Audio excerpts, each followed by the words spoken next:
Japón se sale de lo común. Además de tener cosas tan curiosas como cafés donde puedes tomarte un té rodeado de búhos, hoteles atendidos por dinosaurios robóticos y hasta máquinas expendedoras que te venden comida caliente o ropa interior en plena calle, resulta que también cuenta con una manera muy especial de contratar y trabajar. Las compañías suelen buscar a sus nuevos empleados solo una vez al año en algo llamado Shukkatu. Quienes están a punto de graduarse se ponen trajes negros y esperan conseguir lo que ellos ven como un empleo para toda la vida, algo que llaman Shushin-koyo. Pero ahí surge la pregunta: ¿dónde quedan los trabajadores de otros países en todo esto? Muchos extranjeros no quieren trabajar en una empresa japonesa porque creen que es el peor lugar para vivir si vienes de fuera. Y algunos japoneses ven mal a quienes no planean quedarse ni adaptarse a su forma de trabajar.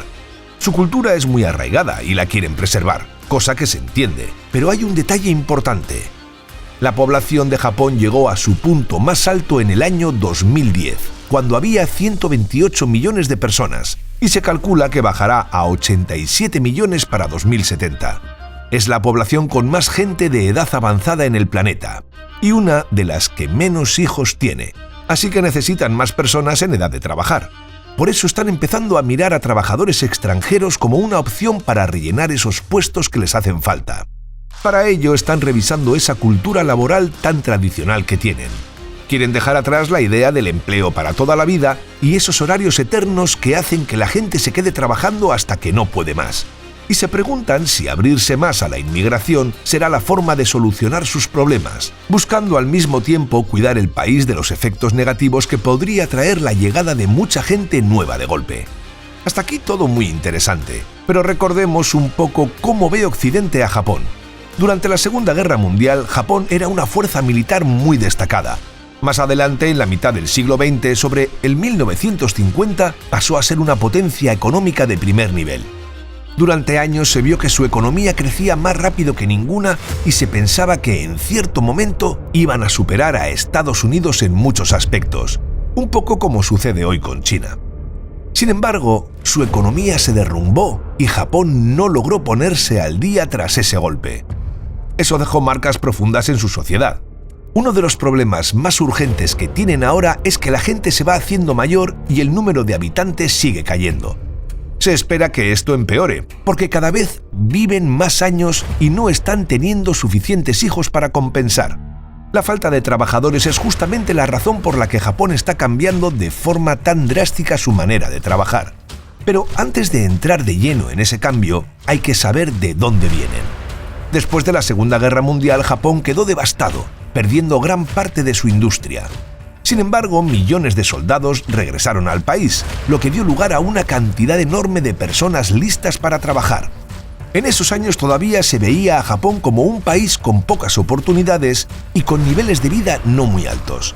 De hecho, ocupaba el 7º lugar entre las economías más grandes, justo después de China, aunque estaba a punto de lograr lo que muchos llamaron un milagro económico. La gran cantidad de trabajadores hacía que los sueldos fuesen bajos, así que exportar sus productos salía muy barato. El gobierno invirtió mucho en fábricas y en tecnología, provocando que la economía despegara con fuerza. El Satsu, que significa algo así como búsqueda de empleo, se volvió un evento muy común que solía organizarse a inicios de abril. Los estudiantes se postulaban en las compañías sin saber exactamente qué labor harían.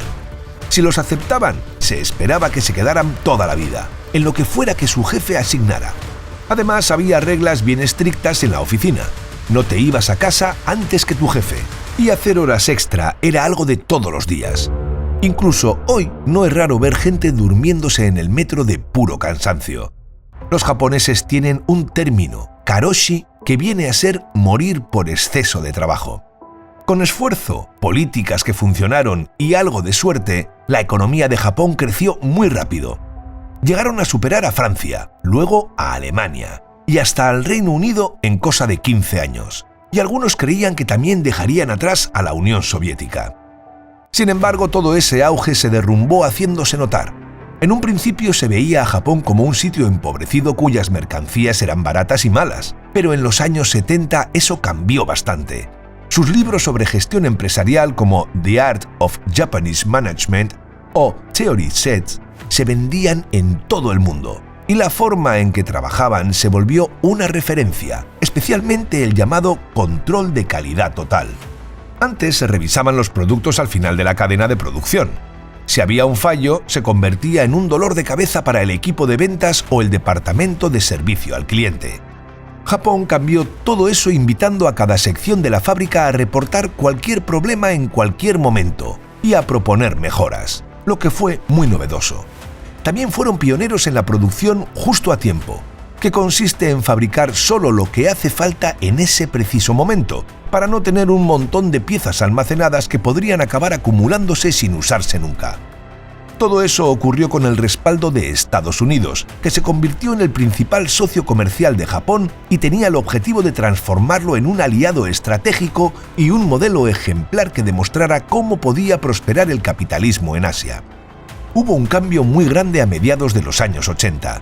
En aquel tiempo, Japón, Estados Unidos y varios países europeos se reunieron en Nueva York en el Hotel Plaza para firmar un acuerdo para que el dólar perdiera valor respecto al yen y a la moneda de Alemania. La idea era que los productos de Estados Unidos costaran menos en los mercados internacionales y así pudieran vender más. Sin embargo, al subir el valor del yen, de pronto Japón se encontró con que podía comprar muchas cosas en Estados Unidos a un precio que para ellos era razonable, y se lanzó a adquirir grandes compañías y propiedades allá. Por ejemplo, Sony compró Columbia Pictures, y Mitsubishi se volvió el principal dueño del Rockefeller Center en Nueva York, lo cual inquietó a varios legisladores en Estados Unidos. Al mismo tiempo, las empresas japonesas llenaban el mercado estadounidense con sus autos y tecnologías, y el ejército de Estados Unidos empezó a depender de los chips japoneses. Incluso había sospechas de que Japón quería volver a fabricar armas más avanzadas o incrementar sus bases militares para ganar influencia en esa parte del mundo. La economía de Japón siguió creciendo tanto que logró colocarse por encima de la Unión Soviética. Algunos especialistas decían que Japón podía alcanzar a Estados Unidos antes de que terminara el siglo. Una de las referencias más claras de ese gran crecimiento era el Nikkei 225, que es un indicador de las compañías más importantes cotizando en bolsa. En los años 80 ese índice multiplicó su valor por 6. Mientras tanto, Ronald Reagan, quien estaba en la presidencia de Estados Unidos, tomó medidas duras y acusó a Japón de comerciar de forma injusta. Puso impuestos adicionales a los autos y aparatos electrónicos japoneses e hizo que Japón redujera la producción de chips. Japón aceptó y eso permitió que Corea del Sur y Taiwán crecieran en ese mercado. Sin embargo, la situación en Japón tenía un problema más profundo. Otro efecto del acuerdo del Hotel Plaza fue que lo que Japón fabricaba y llevaba a Estados Unidos se volvió más caro de un día para otro. Para las empresas japonesas esto resultaba un problema, porque sus productos costaban más en el mercado estadounidense, y eso podía hacerles perder clientes. Para contrarrestar eso, Japón aplicó políticas que animaban a invertir en propiedades, y así los precios de la tierra subieron de manera desorbitada. Llegó un punto en que, en Tokio, un pie cuadrado costaba $139.000, cerca de 350 veces lo que valía ese mismo espacio en Manhattan. A tal nivel llegó la burbuja que se comentaba que el Palacio Imperial valía más que todo el estado de California. Varios se dieron cuenta de que aquello podía hundirse en cualquier momento, pero nadie quería alarmar a los demás. Estaban a punto de tener un golpe durísimo. Justo después de la caída del muro de Berlín, el índice Nikkei de Japón se desplomó y el país entró en pánico económico. Habían inflado los precios de las propiedades, conseguido préstamos sin control y apostado en inversiones muy arriesgadas. El gobierno no actuó de la mejor manera. Podría haber limitado ese tipo de préstamos o vigilado mejor las instituciones financieras, y Japón terminó sumido en una de las etapas más complicadas de su historia. Durante los años 90, conocidos como la década perdida, el tradicional reclutamiento anual de empleados prácticamente desapareció. Los recién graduados apenas encontraban empleos fijos, terminando en trabajos temporales o de medio tiempo, lo que dejó a toda una generación perdida fuera de las oportunidades laborales, con un impacto social profundo. Eso provocó que el famoso reclutamiento anual de empleados, donde las empresas solían contratar a jóvenes recién graduados, casi no existiera. Para los estudiantes que terminaron la carrera en los años 90, conseguir un puesto fijo se volvió casi imposible. Muchos acabaron con trabajos temporales o de medio tiempo, si es que lograban algo. La cosa solo empezó a mejorar un poco al principio de la década del 2000. A esos años 90 se les conoce como la década perdida, y esto hizo que una generación entera se quedara fuera de las oportunidades laborales, así que se les conoce como la generación perdida. Este golpe dejó marcas muy profundas en la sociedad japonesa. Uno de los problemas que surgieron con más fuerza fue lo que llaman hikikomori, gente que se encierra en su habitación y evita todo contacto social. También se mencionan casos de youatsu, que son personas que directamente desaparecen de su entorno y rompen toda comunicación. Todo esto pasa en parte porque el sistema de contratación de Japón, aunque dio mucha seguridad a los trabajadores que entraban y ayudó a construir empresas muy fuertes, hizo muy difícil que quienes se quedaron sin trabajo en esos años volvieran a subirse al tren del empleo, porque había muy poca rotación de personal y su puesto ya habría sido ocupado. Mientras tanto, Japón perdió posiciones en los rankings económicos, al tiempo que China crecía a velocidades enormes. Para el año 2009, China ya había superado a Japón y se convirtió en la segunda economía más grande del planeta. Lo que está pasando con China ahora recuerda mucho a lo que pasó con Japón en los 80. En aquel entonces, Ronald Reagan acusaba a Japón de comerciar de manera injusta y les puso varias restricciones, algo parecido a lo de Donald Trump, pero enfocándolo en China. Japón se ha convertido en un ejemplo de lo que puede pasarle a cualquier país capitalista. Tras la prosperidad puede llegar la bajada de población y el freno en la economía. Pero la historia de Japón no se ha cerrado. En febrero de 2024 el índice Nikkei batió un nuevo récord, superando los números que tenía a principios de los 90. Se debe a que hay más confianza en la recuperación económica de Japón, aunque su Producto Interior Bruto sigue por debajo de lo que era antes de que estallara la burbuja. Aún así, las estimaciones apuntan a que podría seguir mejorando. Al final, la mayor fortaleza de Japón nunca fueron sus recursos naturales ni el dinero, sino su gente, la misma que impulsó el llamado milagro económico y que hoy sigue siendo la prioridad más grande para el país. El gran problema de Japón se nota con solo mirar la edad de su población. Cerca del 30% de la gente tiene 65 años o más, y encima el país cuenta con una de las tasas de natalidad más bajas del planeta. En este momento la fuerza laboral japonesa ronda los 74 millones de personas, lo cual es menos del 60% de todos los habitantes. De esa cifra, casi una cuarta parte forman parte de la conocida generación perdida. Ahora mismo Japón quiere crecer, pero a las empresas se les hace muy difícil encontrar personal. Necesitan un 25% más de trabajadores en todo tipo de sectores, y en áreas como la construcción, la demanda es hasta 5 veces mayor. Como solución buscan más inmigración, aunque es un tema complicado. Por un lado se teme que la llegada de mucha gente cambie la cultura tradicional que han mantenido durante siglos. Por otro, el idioma japonés es muy difícil. La cultura laboral en Japón tiene jerarquías muy marcadas y los salarios han permanecido estancados. De hecho, los salarios casi no han subido en los últimos 30 años y su moneda, el yen, está débil. Así que lo que se gana allí puede rendir menos fuera de Japón. Además, las marcas de otros países salen más caras para un japonés.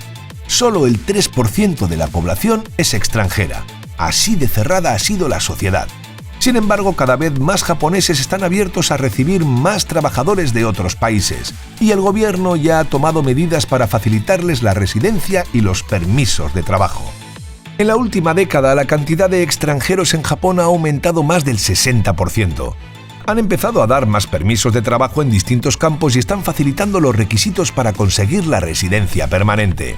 Un punto clave de esta etapa es la reforma laboral que llaman Attack Katakaku, que pretende limitar las horas extra, asegurar vacaciones pagadas y reducir la semana laboral. Quieren que la gente pueda equilibrar mejor su trabajo con su vida personal, algo que no era tan común en Japón. Estos planes empezaron hace tiempo, pero todavía falta para que todos noten el cambio. Aún así, más de un tercio de los trabajadores en Japón está contemplando la idea de cambiar de empleo, lo cual marca un giro en la forma de ver el trabajo en el país. Pero con las semanas laborales más cortas y menos horas extra, se cree que la productividad podría bajar y las empresas temen que la falta de personal crezca. Según algunas previsiones, se pronostica que la escasez de mano de obra en Japón se expandirá en 1,85 veces en comparación con 2023. La idea de estas reformas es hacer de Japón un sitio más interesante para quienes vienen de fuera a buscar trabajo. Pero no todo es de color de rosa.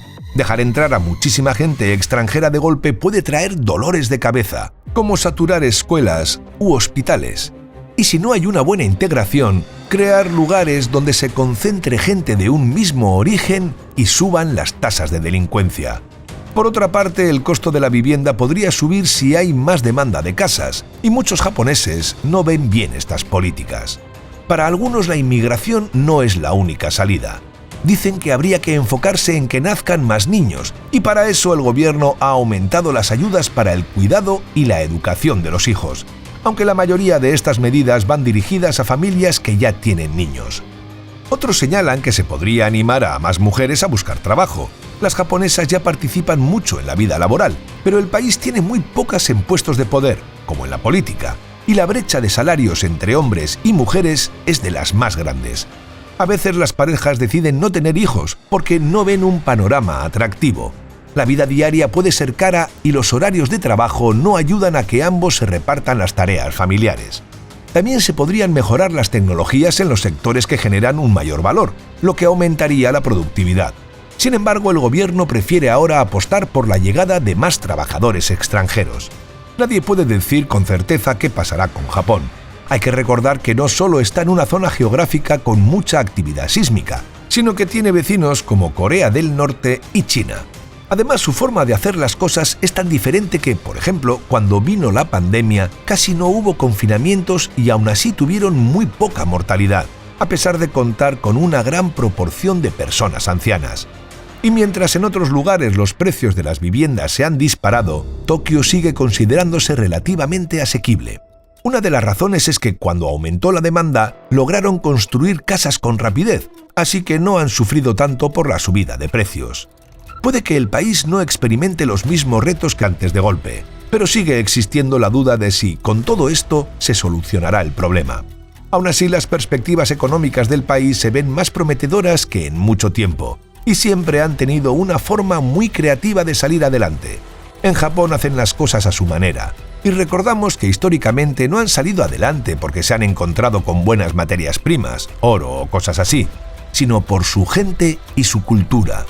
Una cultura que, con la inmigración, desaparecerá. Esperamos que te haya gustado el vídeo. Si es así, nos ayudaría muchísimo que nos dejases un comentario, ya que la red neuronal de YouTube esto lo valora muchísimo y así recomienda nuestros vídeos a más gente. Le dieses a like y actives la campanita para que te llegue una notificación cuando subamos nuestro próximo vídeo. Así que nos vemos en él. Un saludo.